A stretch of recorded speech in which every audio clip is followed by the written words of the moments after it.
Matagal nang usap-usapan sa buong Europa ang tungkol sa mga nawawalang kayamanan ng mga Nazi. Mga toneladang ginto, alahas, at mamahaling relikya na sinasabing itinago ng mga sundalo ni Hitler bago matapos ang ikalawang digmaang pandaigdig. Sa loob ng maraming dekada, ito'y nananatiling alamat lamang, isang kwentong binabalot ng pagdududa at takot. Ngunit kamakailan, isang grupo ng mga treasure hunters ang nakatuklas ng isang kuweba sa gitna ng kabundukan. Isang kuweba na puno ng panganib,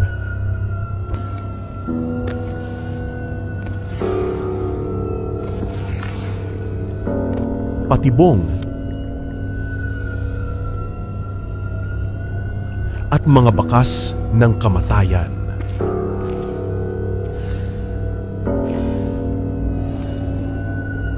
Dito nila natagpuan ang mga gintong bara, mga lumang armas, at kagamitan ng mga Nazi na tila nananatili roon bilang bantay ng kasaysayan. Sa dilim ng kuweba, ang kinang ng ginto ay parang apoy na umaakit. Ngunit kasabay nito ay ang malamig na paalala sa mga ito, na kung saan may mga kayamanan na hindi dapat muling galawin at gambalain dahil kaakibat nito ang nagbabagyang panganib. Halina't ating alamin ang mga nawawalang kayamanan ng mga Nazi.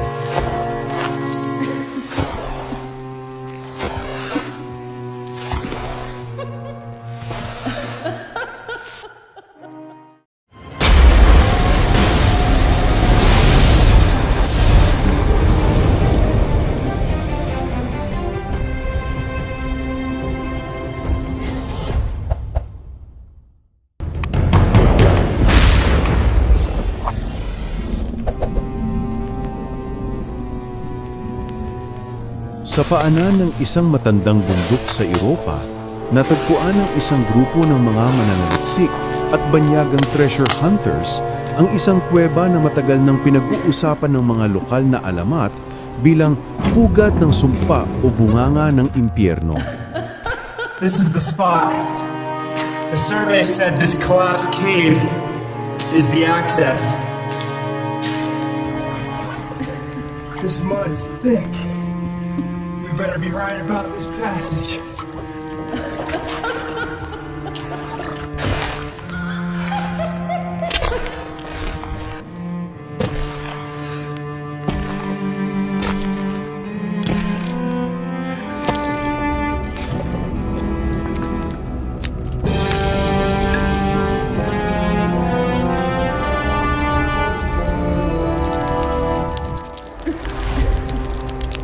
Matagal na itong pinaniniwala ang may sumpa.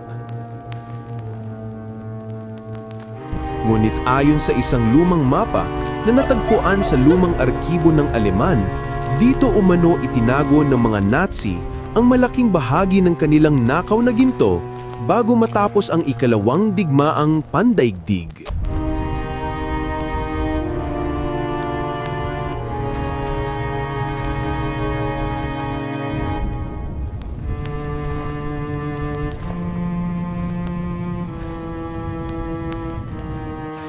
Sa una, walang naniwala, ngunit nang matunton ng grupo ang eksaktong lokasyon, nagsimula ang kwento ng isang paglalakbay na hindi kailanman ito malilimutan.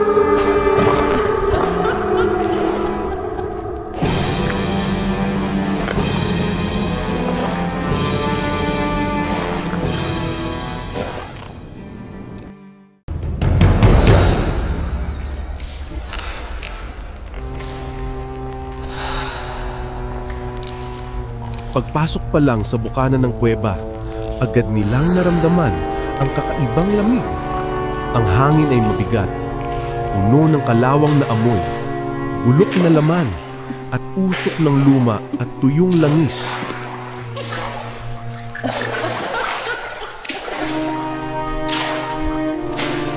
Habang sinisinagan nila ng flashlight ang paligid, kuminang sa dilim ang mga gintong bara.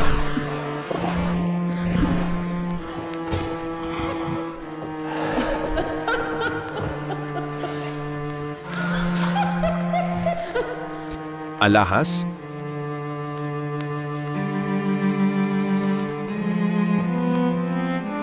at sandata na pinaniniwala ang pag-aari ng mga sundalong Nazi noong ikalawang digmaang pandaigdig.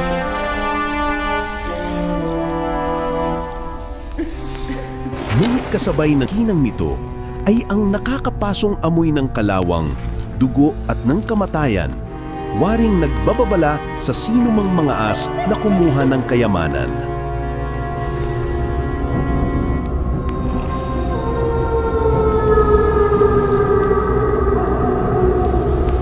Kumikislap sa pader ang mumunting butil ng ginto, tila nanunuksot. Ang liwanag ay naglalaro sa mga basang bato at bawat anino ay parang may sariling galaw na para bang may nakatingin sa mga ito. Sa lalim ng katahimikan, maririnig mo lamang ang patak ng tubig at ang mahinang ugong ng hangin na tila humuhuni ng panaghoy.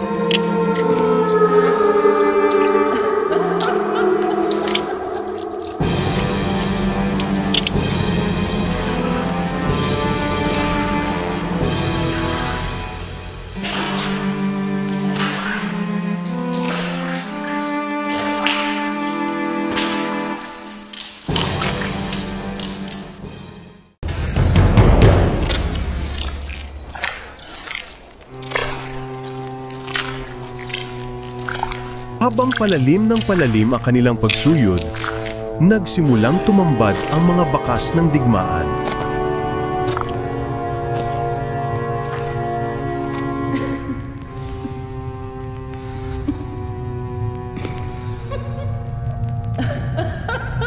Sa gilid ng kuweba, may mga kalansay na nakauniforme pa ng sundalo.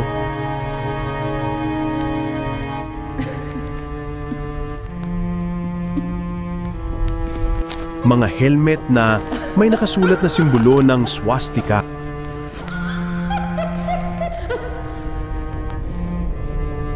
Mga lumang baril na kinakalawang. At mga leather bag na may tatak ng Wehrmacht.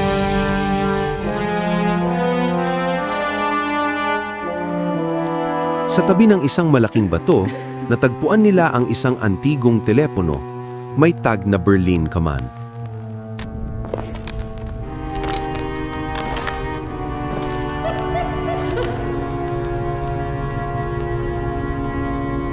Ang ilan sa mga kagamitan ay tila maayos pa, ngunit balot ng alikabok at amoy ng kamatayan.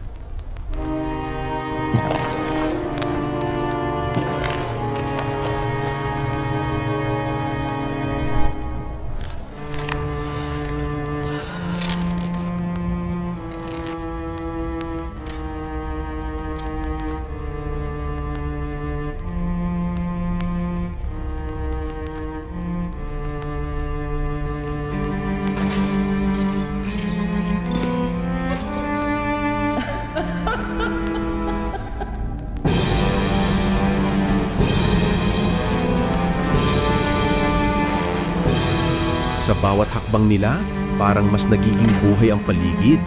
Sumisipol ang hangin at may mga tunog na tila yabag ng bota mula sa malayo.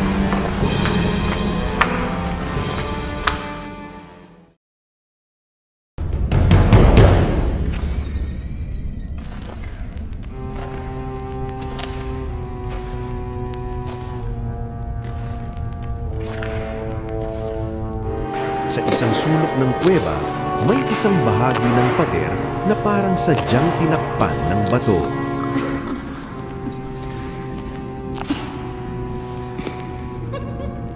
Nang ito'y alisin ng grupo, lumitaw ang isang makipot na lagpusan.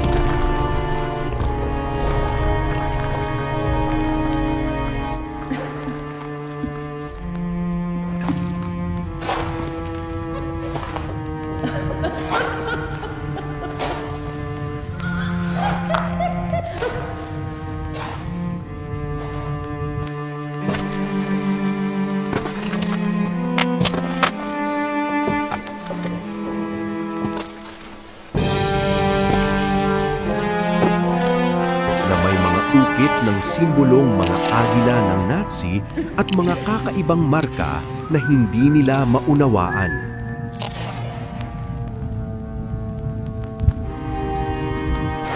Dito nagsimula ang tunay na panganib.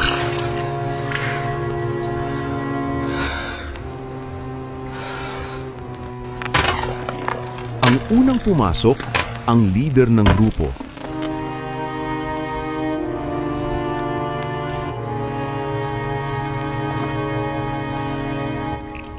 Isang hakbang pa lang ang layo niya nang biglang bumagsak ang sahig na isang patibong na may matutulis na bakal sa ilalim nito.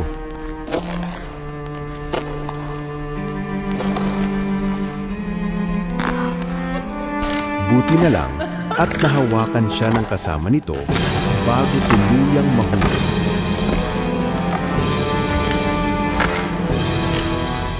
Nang masulyapan ng mga ito ang ilalim,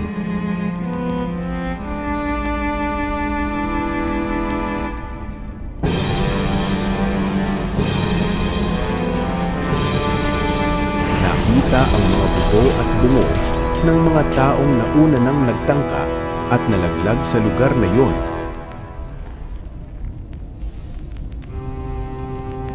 Marahil mga sundalong nagtago ng kayawanan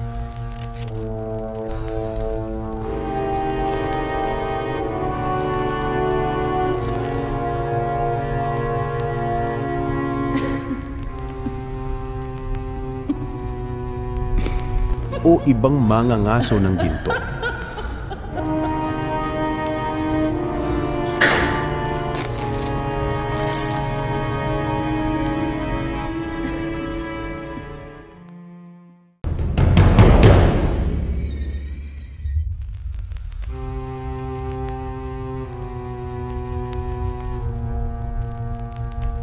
Matapos makalampas sa mga patibong, narating nila ang isang malawak na silid sa loob ng kuweba.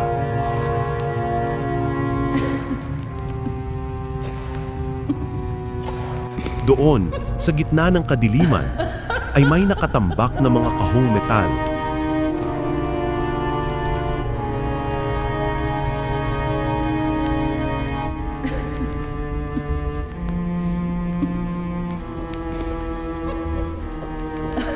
Na may nakaukit na Reichsbank 1944.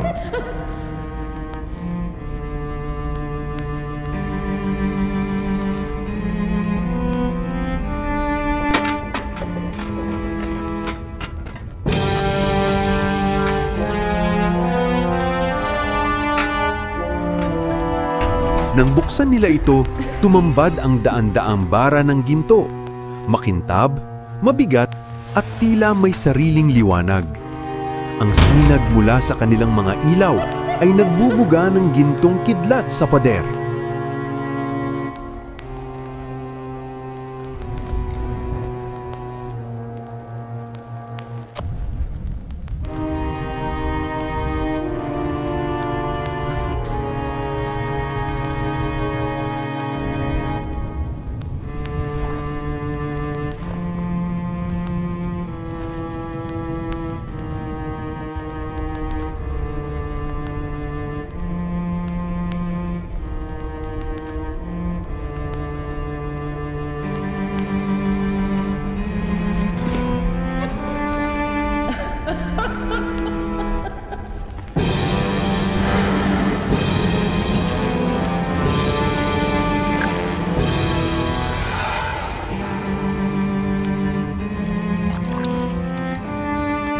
Ngunit kasabay ng pagkasilaw nila ay ang pagdama ng kakaibang presensya.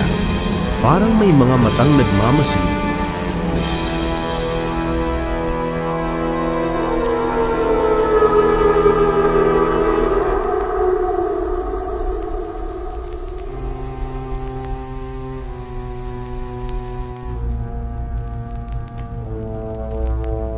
At mga aninong nagkukubli sa likod ng mga kahon.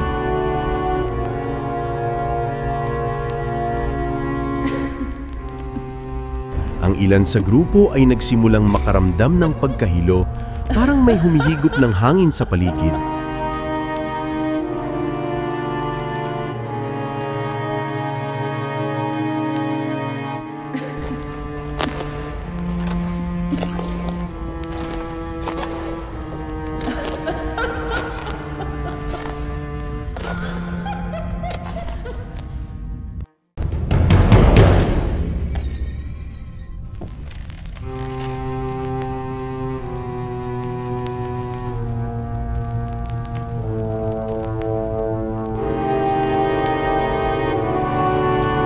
Sa tabi ng mga ginto, may natagpuan silang lumang blueprint ng tren.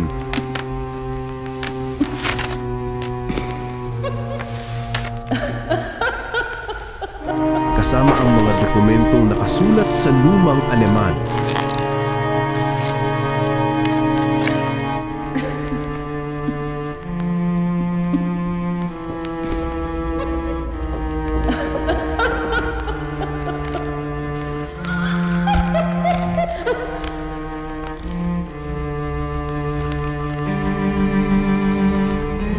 Ayon sa mga ito, ang mga Nazi ay nagtangkang magtayo ng lihim na daang tren sa ilalim ng lupa upang itago at ilipat ang kayamanan papunta sa mga ligtas na lugar sa silangan.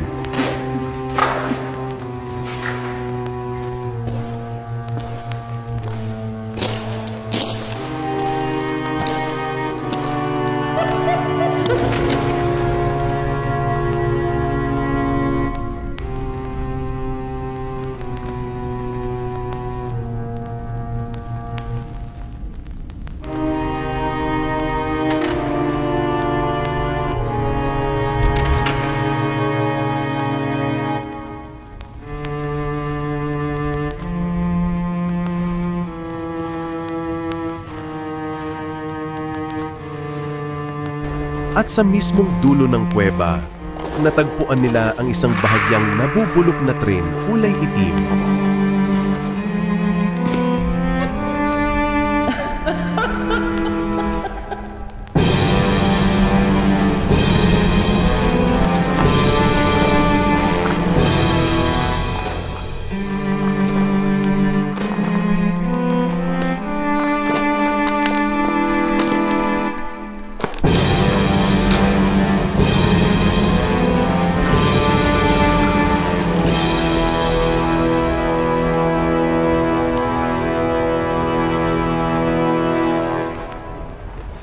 May simbolo ng swastika sa gilid.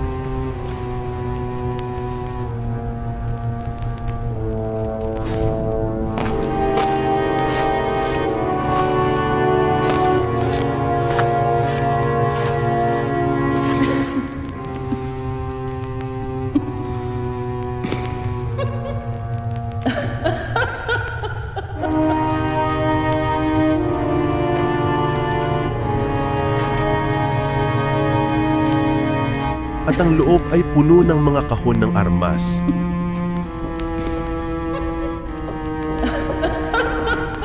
Lumang bomba,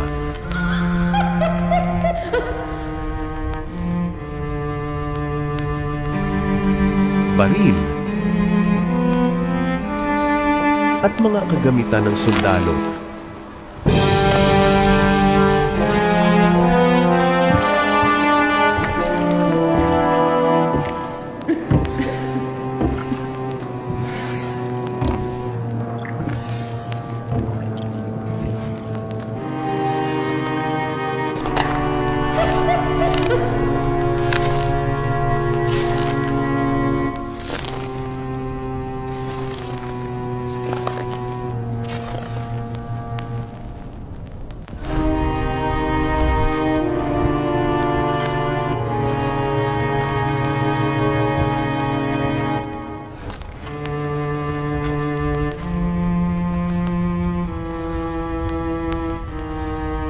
Ang ilan sa mga bomba ay tila buo pa, kaya't bawat galaw nila ay kailangang dahan-dahan sapagkat kahit konting pagkakamali ay maaaring magdulot ng malagim na pagsabog.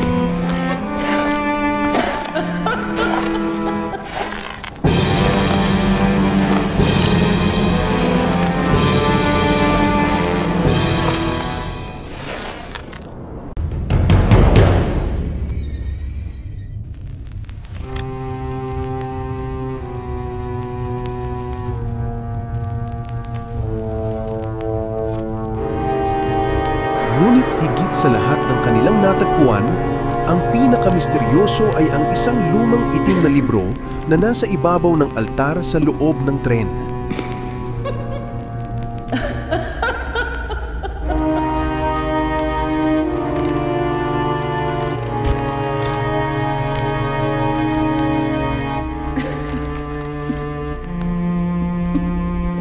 Nakasulat dito ang mga pangalan ng mga opisyal ng Nazi at sa huling pahina ay may nakaukit na babala sa Latin na Qui aurum tanghit mortem vocat. Ang ibig sabihin, ang humawak ng ginto, kamatayan ng tatawag sa mga ito.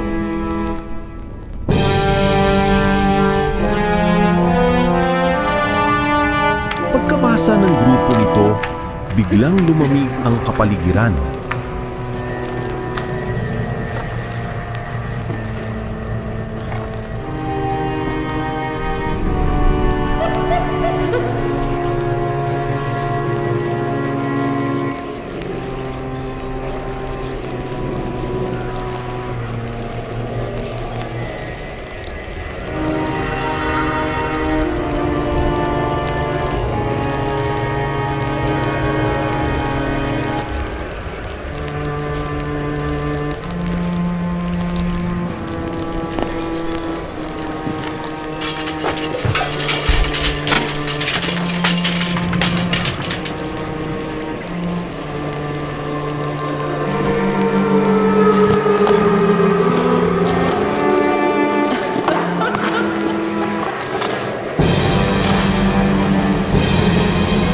Sumampok ang ilog ng metal na nahulog at kasabay nito ay ang malakas na sigaw ng isa sa mga kasamahan ng mga ito. Nang kanilang lapitan, bigla ang katahimikan at ang isa sa mga ito ay naglaho ng wala man lang anumang bakas.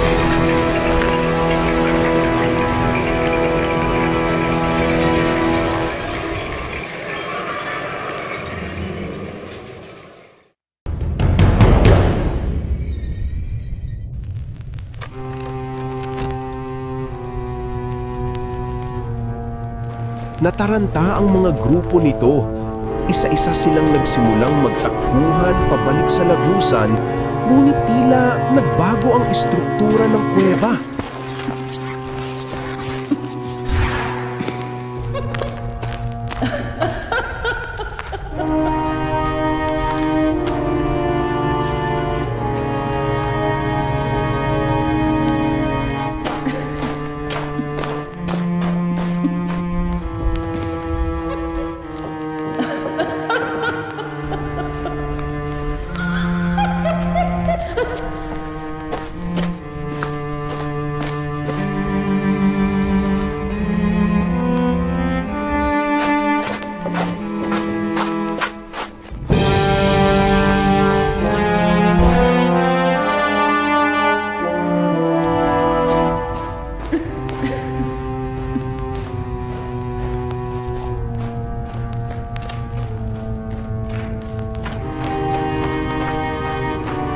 Ang mga daanan ay nag-iba, ang mga pader ay tila humihinga.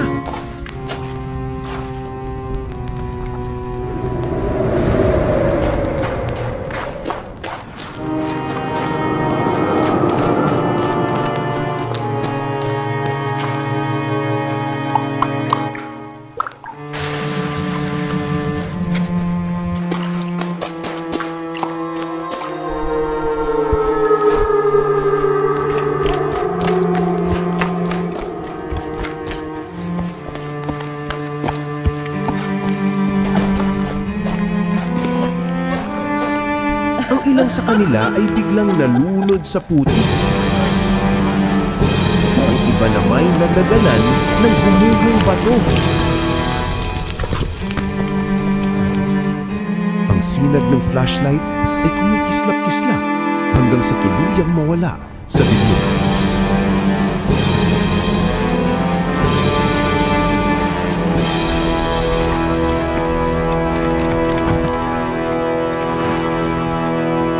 Isa na lamang ang nakalabas, ngunit sugatan, nanginginig, at halos wala sa sarili.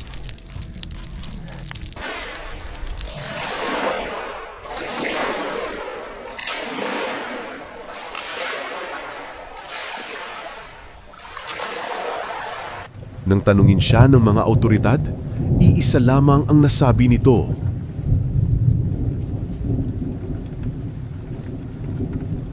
Ang ginto, hindi para sa tao.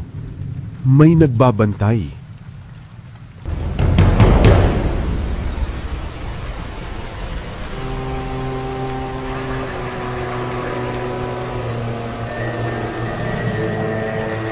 Hanggang ngayon, walang sino mang nagbalik sa kuweba.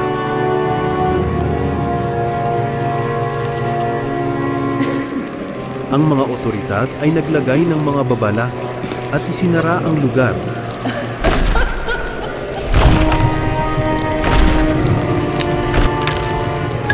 Ngunit paminsan-minsan, sinasabi ng mga lokal na sa gabi ng bagyo, makikita pa rin ang mahinang liwanag na ginto mula sa bungad ng bundok at maririnig ang tunog ng lumang tren na humuhuni sa ilalim ng lupa, tila paalala ng kasakiman at kababalagahan ng ginto ng mga Nazi na hindi kailanman dapat muling gambalain pa ang mga ito.